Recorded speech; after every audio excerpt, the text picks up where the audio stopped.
Hey Rob, quick question. Will you end the stream or do you need us to end it on our end?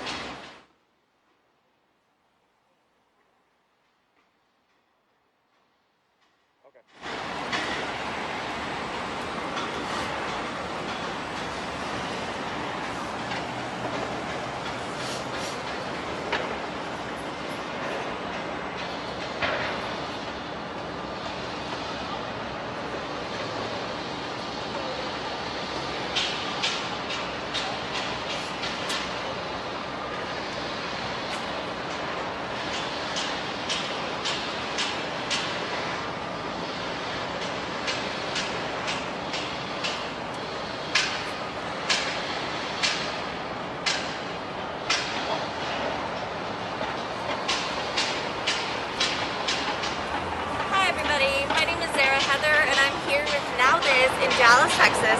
We're currently at the American Airlines Center, which is the largest polling location in Dallas County. So we've seen a longer line before polls open, and polls just open at 8 a.m. and it's about 8:19 right now. So we've seen voters dwindling in and the line shortening over the last half an hour. And so in Dallas County, there's over 1 million registered voters. And so it's going to be interesting to see how they feel in this increasingly purple state. In the past few years, we've seen a blue wave come through in Texas. And so Trump and Biden are actually neck and neck in terms of polls in this city and in terms of Texas as a whole.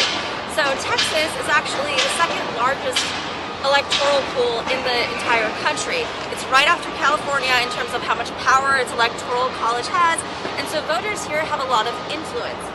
So it's going to be interesting to see how they vote in the next few weeks. The early voting period was extended by 1 week by Governor Greg Abbott. However, he also pushed some efforts forward that some accused him of voter suppression because he's been implementing an executive order to limit ballot boxes in every county by 1 per county. And this was actually already the case in Dallas, in a very highly populated area. But as we've seen across the country, a lot of different states have made different efforts to accommodate for COVID-19 and the increasing disparity in the accessibility for voters. People need to be able to vote throughout a period in different locations, and so the limitation of ballot boxes some see as an effort of voter suppression. However, the courts and Governor Greg Abbott have gone back and forth in terms of upholding this ruling. And so I think the latest is that the circuit court has upheld the governor's wishes, and we'll see how this plays out, but that's the latest here. And so we've seen that there's several polling locations throughout the city that voters will be at throughout the day and throughout the next 3 weeks up until the day before the election. And so we're gonna do a little pan for you to see a little bit of the vibe, and then maybe we'll go and talk to some voters.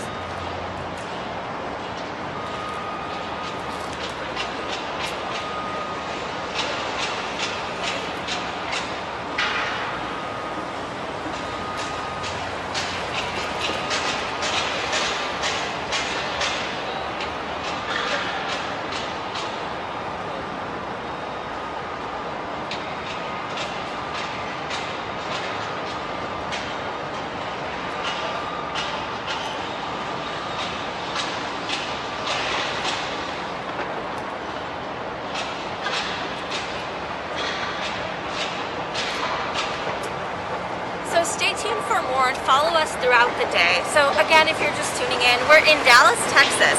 I'm NowThis producer, Sarah Heather, and we're at the American Airlines Center, which is the largest polling location in all of Dallas County. And so Texas as a whole has a lot of power in this election. It's the second largest electoral pool in the country, right after California, and yet we've seen historically low voter turnout in the state over the last couple of decades. In the last election, it was ranked 47th in terms of voter turnout and 44th in voter registration in the country.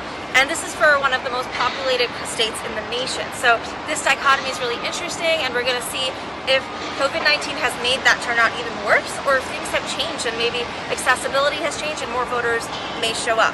So it's going to be interesting to see how this purple state determines its next candidates. And so one of the things that is up for grabs is, of course, the presidential ticket, as well as the control of U.S. Congress, the State House, a shifty race for a railroad commissioner, and there's a bunch of neck-and-neck races and hotly contested seats going on right now. I believe the Texas State House is close to flipping towards the Democratic side, and so this election will determine a lot of different things in terms of power in this state and in this country. So stay tuned for more and follow us throughout the day. We're going to be in Dallas, and we're going to hopefully talk to some more voters.